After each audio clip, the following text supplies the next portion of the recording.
दोस्तों, बिहार बोर्ड का रिजल्ट आ चुका है और इस रिजल्ट से बहुत सारे बच्चे असंतुष्ट भी हैं। उनको ऐसा लगता है कि जितना नंबर उन्हें मिलना चाहिए था उतना नहीं मिला। बहुत सारे बच्चे ऐसे भी हैं जिनको फेल कर दिया गया, जिनको उम्मीद थी कि और नंबर मिलना चाहिए था, उनको भी फेल कर दिया गया। कुछ बच्चे ऐसे हैं जिनको ग्रेस नंबर मिला, तो वो परेशान है कि ग्रेस नंबर मिलने से कोई नुकसान तो नहीं है। और कुछ बच्चे इस बात से परेशान हैं कि हमको ग्रेस नंबर क्यों नहीं मिला, अगर हमको ग्रेस नंबर मिलता तो शायद हम भी पास हो जाते। तो ये चीजें, और सबसे बड़ी बात कि अगर कोई बच्चा फेल हो गया हो या किसी का नंबर कम आ गया हो तो फिर वो क्या करे। स्क्रूटनी के बारे में आपने सुना होगा, कंपार्टमेंटल एग्जाम के बारे में आपने, सप्लीमेंट्री एग्जाम के बारे में सुना होगा। तो ये सब क्या होता है, इससे क्या फायदा है, क्या नुकसान है, ये सारी बातें मैं आपको बताने वाला हूं। सबसे पहली बात तो ये कि जो बच्चे फेल हो गए हैं, तो अगर आप एक सब्जेक्ट में या दो सब्जेक्ट में फेल हैं तो दो सब्जेक्ट तक के फेल बच्चों को मौका मिलता है कि वह कंपार्टमेंटल एग्जाम दे करके अपना एक साल बचा सकते हैं। लेकिन अगर दो से ज्यादा सब्जेक्ट में आप फेल हैं तो आप कंपार्टमेंटल नहीं दे सकते। अब आपके पास सिर्फ एक ही उपाय है कि आपको अगले साल एग्जाम देना होगा। तो ये हो गया कंपार्टमेंटल का नियम। लेकिन यहां पर एक बात याद रखिए कि अगर आप एक्स्ट्रा सब्जेक्ट के साथ मिलाकर, यानी एक्स्ट्रा और बाकी दो मेन, अगर एक्स्ट्रा को लेकर के तीन सब्जेक्ट में फेल हैं तो भी आप कंपार्टमेंटल दे सकते हैं, कोई दिक्कत नहीं है।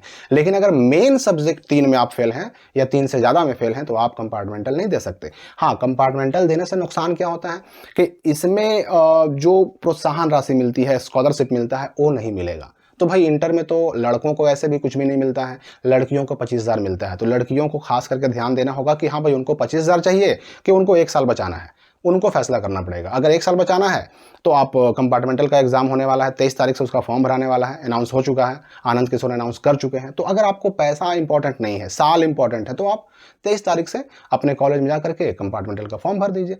और अगर आपको लगता है कि नहीं, हम अगले साल पूरे विषय की परीक्षा फिर से देंगे, तो फिर नेक्स्ट ईयर।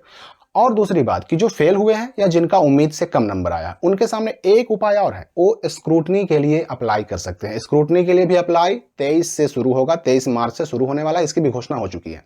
तो स्क्रूटनी में अप्लाई करने से क्या होता है, स्क्रूटनी के लिए जब आप अप्लाई करते हैं तो ऐसा नहीं है कि पूरी की पूरी कॉपी दोबारा चेक होती है। पूरी कॉपी दोबारा चेक नहीं होती है। उसमें होता क्या कि आपकी कॉपी निकाली जाती है, उसमें देखा जाता है कि कहीं आपका जो जोड़ने में, टोटल मार्क्स जो जोड़ा जाता है, कहीं जोड़ने में कोई गलती तो नहीं ना हो गई है, या फिर आपके कॉपी में कहीं कोई आंसर ऐसा तो नहीं ना है कि जिसको चेक नहीं किया गया, आंसर का कोई हिस्सा ऐसा है जो कि चेक ना किया गया हो, छूट गया हो। तो ये चीजें देखी जाती हैं। यानी कभी भी दोबारा कॉपी चेक नहीं होता है। आप अगर ये सोच रहे हैं कि दोबारा कॉपी चेक होगी, तो ऐसा बिल्कुल नहीं है। और हाँ, बिहार बोर्ड स्क्रूटनी के लिए जब नोटिफिकेशन जारी करता है तो साफ साफ लिख देता है उसी में कि भैया देखिए, स्क्रूटनी में नंबर बढ़ सकता है तो नंबर घट भी सकता है। और घटेगा किस कंडीशन में, मान लीजिए कि आपने एग्जाम में जो आपकी कॉपी चेक हुई, उस कॉपी में जो जो नंबर आपको जहां जहां पे मिला, उसको टोटलिंग करते वक्त गलती से नंबर बढ़ाकर जोड़ दिया गया। अब जब स्क्रूटनी के लिए अप्लाई करेंगे आप, तो आपकी कॉपी होगी दोबारा चेक, उसमें टोटलिंग दोबारा होगा। उस वक्त क्या होगा कि अगर जोड़ा गया दोबारा और पकड़ा गया कि हाँ भाई, यहां पर तो गलती से बढ़ाकर जोड़ दिया गया, तो वहां पर आपका नंबर घट भी सकता है। तो स्क्रूटनी में नंबर बढ़ भी सकता है, घट भी सकता है। एक सब्जेक्ट का 70 रुपया लगता है अप्लाई करने में। 23 से अप्लाई शुरू होने वाला है। आप 3, 4, 5, 1, 2 कितने विषय के लिए भी अप्लाई कर सकते हैं। जितना विषय के लिए अप्लाई कीजिएगा, 70 से उसको गुना कर लीजिए, उतना पैसा आपको ऑनलाइन पे करना होगा। तो स्क्रूटनी से नंबर बढ़ भी सकता है, घट भी सकता है, लेकिन फिर भी स्क्रूटनी के लिए अप्लाई जरूर करें। खास करके जिनका 3, 4, 5 नंबर से अगर वो फेल हुए हैं, क्रॉस लगा है, तो उनको स्क्रूटनी के लिए अप्लाई जरूर करना चाहिए। ऐसे बच्चों का नंबर बढ़ने का संभावना ज्यादा रहता है।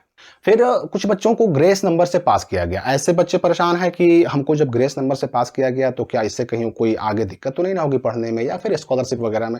देखिए, ग्रेस नंबर से पास किया गया, उससे आपको कोई प्रॉब्लम नहीं होगी। आपके मार्कशीट में पासिंग मार्क्स होना चाहिए। अब वो पासिंग मार्क्स ग्रेस से मिला हो या कैसे मिला हो, इससे कोई प्रॉब्लम नहीं है। आपका पास होना इंपॉर्टेंट होता है, ठीक है। तो आपको अगर ग्रेस नंबर से पास किया गया तो भी इससे कोई प्रॉब्लम नहीं है। कुछ बच्चे परेशान हैं कि हमको ग्रेस नंबर क्यों नहीं मिला, अगर हमको 2-4 नंबर मिल जाता ग्रेस नंबर में तो हम भी पास हो जाते। तो ग्रेस नंबर देना या ना देना, ये बिहार बोर्ड की इंटरनल पॉलिसी है। बिहार बोर्ड को मन करेगा तो देगा, नहीं तो फिर नहीं भी दे सकता। ये उसकी इंटरनल पॉलिसी है। ग्रेस मार्क्स देना या ना देना पूरी तरह से बोर्ड के ऊपर डिपेंड करता है। तो नहीं मिला तो नहीं मिलेगा। कोरोना काल नहीं है भैया कि आपको जो है अलग से फिर बाद में पास कर दिया जाएगा। कोरोना काल में हुआ था, 2020 में हुआ था, 2021 में हुआ था कि बाद में बच्चों को अलग से ग्रेस मार्क दे करके और सबको पास कर दिया गया, फेल बच्चे जितने भी थे सबको पास कर दिया गया। तो ऐसा समय अब नहीं है। आपको ग्रेस नहीं मिला तो नहीं मिलेगा, फेल है तो या तो स्क्रूटनी या फिर कंपार्टमेंटल।